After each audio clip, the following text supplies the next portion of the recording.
신령대의 복을 부르는 힐링 풍수.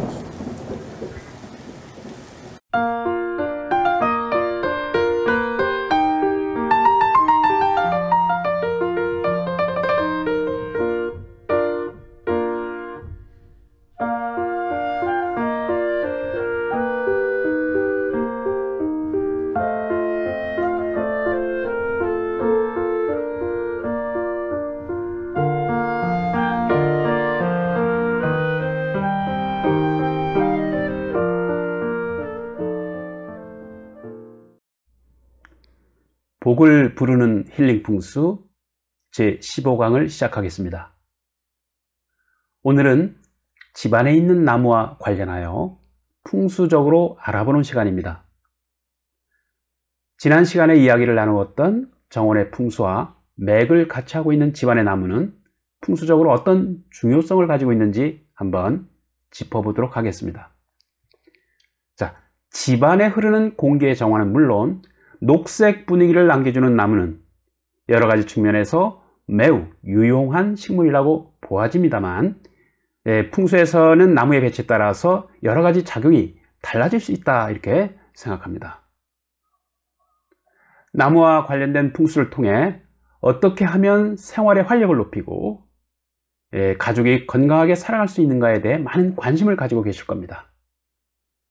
집안의 건강과 행운을 유도하기 위해 나무에 관한 풍수적인 사례를 들어가며 하나하나 짚어보도록 하겠습니다. 먼저 방위별 적합한 나무란 어떤 나무인지 한번 살펴보도록 하겠습니다. 풍수에서는 이 집안에 있는 나무의 위치나 형태, 나무의 크기나 나무의 종류 등을 매우 중시합니다. 나무는 그만큼 풍수적으로 집안에 머무는 사람에게 이 정신적 또는 신체적으로 많은 영향을 준다는 뜻입니다. 조선 후기 실학자인 홍만선이 쓴 이 산림경제 복고편에 나오는 내용을 보면 주택의 왼쪽에 흐르는 개울이 있고 오른쪽에 긴 도로가 있고 집 앞에 연못이 있고 집 뒤에 언덕이 있는 것이 가장 좋다고 했습니다. 만약 이 조건을 갖추지 못할 때는 동쪽에 복숭아나무와 버드나무를 심고 남쪽에는 매화나무와 대추나무를 심고 서쪽에는 치자나무와 누름나무를 심고 북쪽에는 살구나무와 벚나무를 심으면 이 풍수에서 말하는 청룡, 백호, 주작, 현무, 다시 말씀드려서 좌청룡, 우백호, 남주작, 북현무를 대신할 수 있다고 하였습니다. 이 말은 그 당시 자연 친화적 이치를 중시한 이 풍수적 견해로서 우리가 참고를 할 수 있어도 반드시 그렇게 해야 된다는 어떤 절대적인 것은 아니라고 생각합니다. 더욱 중요한 것은 주택의 상황에 따라 얼마든지 적절하게 다른 나무로 얼마든지 길한 좋은 배치를 할 수 있다고 보는 겁니다. 또한 이 집 서쪽 언덕에 대나무 숲이 푸르면 재물이 불어난다 라고 했으며, 그리고 또 집마당 한가운데 나무를 오래 심어 놓으면 재앙이 생긴다라고 했습니다. 자, 이 말은 집 본체에서 보았을 때 너무 가까이 큰 나무가 오래도록 서 있으면 이 집안의 땅 기운을 누를 뿐만 아니라 음습한 기운을 조장한다고 보았기 때문입니다. 자, 여기에서 한 가지 짚고 넘어갈 것은 전통적으로 우리 선조들은 집안에 복숭아나무나 버드나무를 심는 것을 매우 꺼려했습니다. 왜냐하면 이 복숭아나무는 귀신이 무서워하는 이 나무라 이렇게 생각했기 때문에 제사를 지낼 때 혼령이 들어오지 못한다고 믿었고, 또한 이 화려한 복숭아꽃이 이 도화살을 의미하기 때문에 바깥 주인이 밖으로 눈을 돌려 바람을 필 수 있다고 생각해 집안에 들이는 것을 꺼려 했다고 봅니다. 그러나 이것도 주택의 대지 구성에 따라서 이 주택에서 약간 떨어진 적절한 자리에 심을 수는 있다고 봅니다. 그리고 이 집 앞에 연못이 언급되고 있는데요. 연못은 집의 본체와 너무 가까이 있으면 풍수적으로 볼 때 좋지 않기 때문에 좀 더 약간 떨어지게 하거나 곧바로 보이지 않게 어떤 이 흐르는 형, 이 순환형의 연못 형태로 조성하면 이 풍수적인 물을 얻는다, 즉 득수의 방법으로 무방하다고 보는 것입니다. 자, 풍수적인 방위와 관계없는 나무란 어떤 것인지 한번 짚어보도록 하겠습니다. 전통적으로 집안에서 기르는 나무들 중에서 비교적 이 상서롭고 좋은 나무로 인식되고 있는 좋은 상, 즉 길상의 나무는 이 정원이나 담장 주변에 위치하여 좋은 기운을 유도하여 집안의 어떤 기운, 에너지, 즉 운기를 상승시켜주는 역할을 합니다. 그래서 보통 방위에 관계없이 집안에 심거나 기를 수 있는 나무들을 예를 들어 보면은 소나무라든가 회화나무, 회화나무는 회나무라고도 이렇게 부릅니다만, 그리고 대추나무, 감나무, 그리고 이 사철나무류에 속하는 이 은사철이라든가 청사철, 은목서, 금목서라든가 이 귤나무, 또 황칠나무, 먼나무, 홍가시나무, 또 사상가, 또 애기동백이라고도 하죠. 비파나무 등과 같은 이런 그 사철과에 속하는 이 나무들이라든가, 또는 그 밖에 이 철쭉이라든가 영산홍, 산딸나무, 또 이 팥배나무, 이 목련나무, 비파나무, 라일락, 그리고 장미, 향나무, 그리고 후박나무, 황금, 회화나무 등이 바로 그것입니다. 자, 이들 나무는 집안에 좋은 기운을 유도한다고 보는데요, 사람에게도 이로운 작용을 한다고 생각하는 것입니다. 정서적인 분위기는 물론 이 대추나무나 감나무는 이 열매를 안겨줄 수 있고, 또 이 집안의 밝은 기운을 집안에 흐르게 하는 역할을 한다고 보는 것입니다.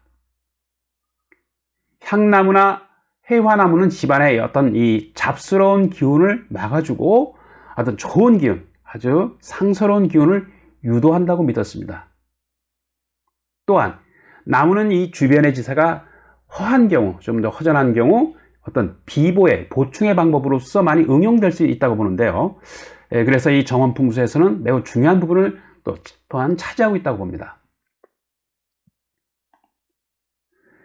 방위에 따라 배치하면 좋은 나무들이란 어떤 것인지 한번 살펴보겠습니다.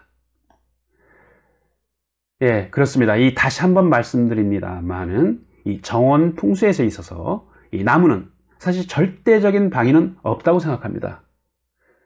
가급적이면 음양의 이치에서 볼 때 이 풍수적인 방위별로 좀 더 유리하다고 생각되는 이 적합한 나무들을 방위별로 말씀드리는 것뿐입니다.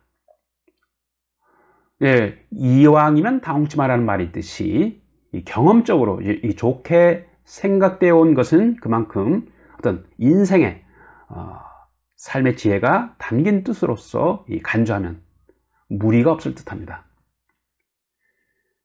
주택의 구조와 형편에 따라 좋은 길상의 나무는 사실 어느 방에 심든 관계는 없다고 봅니다. 굳이 이 방위를 택한다면 이 동쪽에는 생기를 유도하는 소나무나 벚꽃나무, 그리고 매화나무나 버드나무가, 또 은행나무가 좋다고 보고요.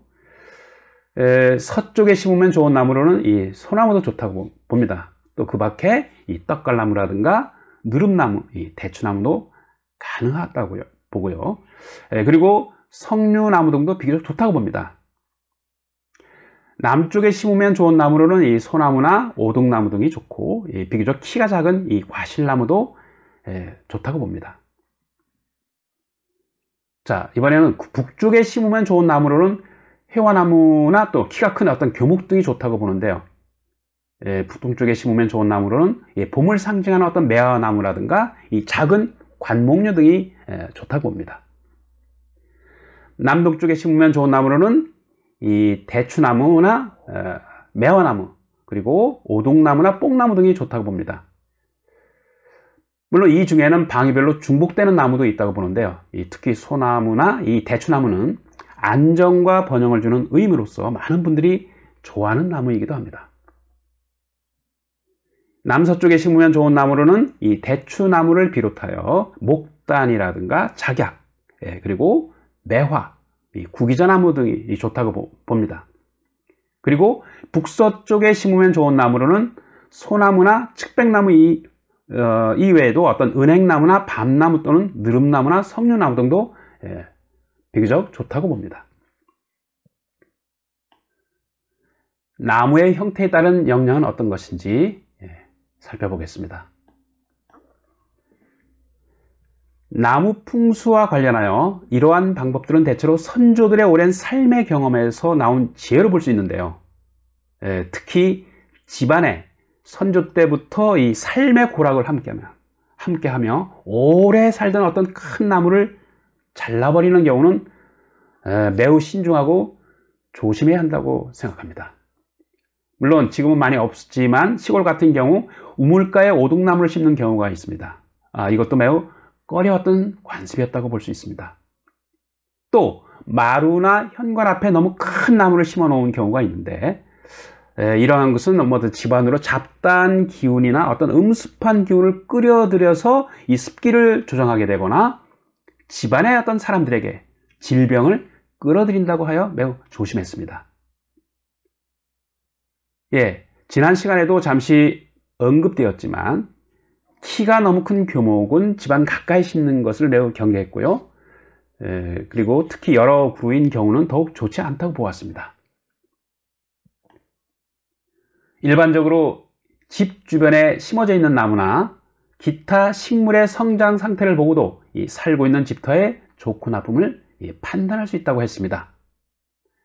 예를 들어 정원의 나무들이 집을 향해 있으면 좋은 집터로 생각했고, 그리고 반대로 나무들이 집을 등지고 마치 이 배반하는 형상 같다. 이 배반하는 형상이면 좋지 않은 터라고 믿었습니다. 이러한 방법은 시골집이라든가 특히 요즘 많은 인기를 끌고 있는 어떤 전원주택에서의 땅의 좋고 나쁨을 가리는데 활용할 수 있는 좋은 방법이라고 할 수 있습니다. 또 이 중요한 것은 전통적으로 서로 상극되는 나무들을 함께 심지 않았다는 것이죠. 그렇다면 이 서로 상극이 되는 나무는 어떤 것인지 살펴보겠습니다. 예를 들어 소나무인 경우는 아카시아 나무들과 함께 있으면 그들의 방해로 인해서 이 소나무가 차차 죽어가게 된다는 것이죠. 그리고 배나무 같은 경우는 향나무 곁에 오래 견디지 못한다고 했는데 사실 이 향나무 같은 강한 나무에서 살던 어떤 해충이라든가 이런 것들이 배나무에 옮겨 간다고 한다면 이 배나무의 상태가 차차 나빠지는 것은 당연하다고 봅니다. 옛날에는 모과나무 같은 것은 사실 어떤 약재로 활용하긴 합니다만 집안에 들이는 어떤 정원수로서는 꺼려 했다고 봅니다. 왜냐하면 모과나무는 수분을 많이 이렇게 필요로 하기 때문에 집안에 있는 수기를 모두 빼앗아 간다고 믿었던 것이죠. 그래서 이 모과나무는 우물가에 잘 자란다고 보고 다른 나무보다도 무겁다고 봅니다. 특히 모과나무는 전에는 벼락을 잘 맞는다고 하여 이 집안에서 꺼려 했습니다. 이것은 도체 역할을 해주는 수분이 많기 때문이라고 믿었던 것이 아닐까 이렇게 생각합니다. 자, 방위에 맞는 나무의 복령이란 어떤 것인지 살펴보겠습니다. 조선조 후기 실학자 홍만선 씨는 이 산림경제도 언급되고 있습니다만 동쪽에 버드나무를 심으면 말의 수가 불어나고 서쪽에 대추나무를 심으면 소의 수가 늘어난다고 했습니다. 그만큼 가축의 수가 늘어나면 이 경제적으로 자연 집안도 재물이 늘고 발전한다는 뜻입니다. 그리고 이 대문 또는 이 중문에 회화나무를 심으면 아주 부하고 그 귀함이 3대 이어진다고 했습니다. 그리고 또 집 뒤에 누름나무가 있으면 모든 귀신들의 침입을 막는다고 믿었습니다. 자, 그리고 이 집 주변에 이 대나무라든가 이 푸른 부평초, 이 부평초가 있으면 날로 이 재산이 늘어난다고 했고, 대문 앞에 2그루의 어떤 대추나무와 석류 1그루가 있으면 매우 길하다고 했습니다.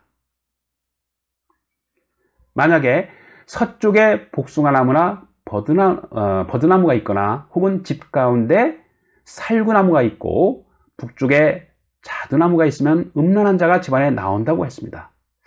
지난 시간에도 언급했지만 마당 한가운데 이 큰 나무가 있으면 집안에 재앙이 온다고 했고, 집안에 파초를 심어 놓으면 귀신이 들고 여성에게 좋지 않다고 여겼습니다. 대문 밖에 수양버드를 심어 놓으면 불길하게 여겼으며, 큰 나뭇가지가 대문에 늘어지거나 걸리면 연병에 걸린다고 여겨 매우 조심했습니다. 나무가 너무 자라서 지붕의 왼쪽과 오른쪽을 덮는 것은 이 가족에게 어떤 질병의 원인이 된다고 여겼으며, 또 큰 나무가 어떤 처마에 닿거나 대문 가까이 있어도 좋지 않다고 했습니다. 이렇게 나무의 관리 상태에 따라 좋고 나쁨, 즉 다시 말씀드려서 기흉이 교차한다고 믿었습니다. 자, 전통적으로 중시했던 나무 풍수의 핵심이란 무엇인지 알아보겠습니다. 사실 주택의 조건이 자연과 밀접한 관계를 맺었던 옛날에는 이 집안의 큰 나무들이 채광이라든가 이 통풍을 가로막고 벼락을 불러들일 수 있다는 등의 여러 가지 이유가 있었기 때문에 경계하자는 의미에서 주의를 당부한 것이라고 봅니다. 그리고 집안에 큰 나무가 있으면 집이 자리하고 있는 터가 메말라져서 윤기가 없어지게 되고, 또 이 정원이나 또 뜰의 잔디는 물론 한 해살이 꽃도 양분을 빼앗겨 자라지 못하는 경우가 발생한다고 보는 것입니다. 옛날 어른들은 집안의 큰 나무가 집안의 땅의 기운을 모두 빨아들이기 때문에 가족에게 좋지 않은 영향을 준다고 믿어왔기 때문입니다. 그리고 이와는 반대로 집안에 있는 나무가 적당한 위치에 조화를 이루면 이 대지의 습도를 유지시켜 줄 뿐 아니라 집안의 땅이 밝고 윤기가 있으며 이 깃들어 사는 이 가족에게 맑고 신선한 공기를 공급해 줄 수 있기 때문에 건강에 좋다는 것입니다. 사실 나무들은 산소를 공급하고 배출된 불필요한 가스를 흡수하기 때문에 땅의 기운을 온전히 길러주고 보호해 준다는 것입니다. 참고로 말씀드리면 이 파초나 소철 따위의 음성식물은 집안에 한두 개 있는 것은 무방하나 많으면 역시 좋지 않다고 보는 것입니다. 자, 전통적으로 중시한 이 서북쪽 방위와 나무 풍수에 대해 알아보겠습니다. 전통적으로 서북방이 허하면 이 살풍이 침입해서 집안의 기운이 모이지 않는다고 보았고, 동시에 이 서북방은 집안의 중심적인 상징으로 보았습니다. 사실 이 지리적으로 우리나라는 이 북서풍이 매섭고 차가운 북서풍이 매섭고 차가운 바람을 경계했습니다. 또한 이 북서쪽은 팔귀로 건방에 속하기 때문에 건감감진 손이곤태 이 팔괘에서 건방, 서북방에 속하기 때문에 이 집안의 중심적인 인물이 거하는 위치를 의미하기도 합니다. 다시 말씀드리면 상징적인 방위를 할 수 있습니다. 만약 집안의 서북방에 수십 년간 자라온 큰 나무가 있다면 함부로 베어서는 안 된다고 여겼습니다. 서북쪽의 큰 나무는 나무에 정령이 깃들어 있어서 이 집안의 잡기를 막고 집안의 발전과 행복을 주관한다고 믿었기 때문입니다. 만약 이 함부로 베어내게 되면 집안의 주인에게 여러 가지 좋지 못한 일이 생긴다고 믿었고, 아주 영험하고 신령스러운 나무는 늘 마음속으로 기원하고 염원을 담아서 신성하게 생각했던 것입니다.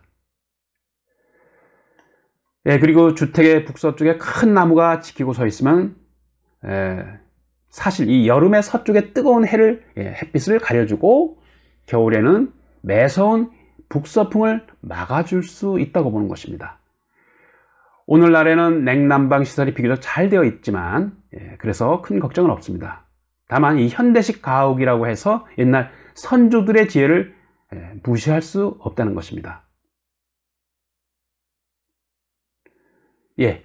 복을 부르는 힐링 풍수 제15강은 여기서 마치도록 하겠습니다. 소중한 시간 경청해 주셔서 감사드립니다. 저는 제 16강에서 다시 뵙도록 하겠습니다. 행복한 시간 되십시오.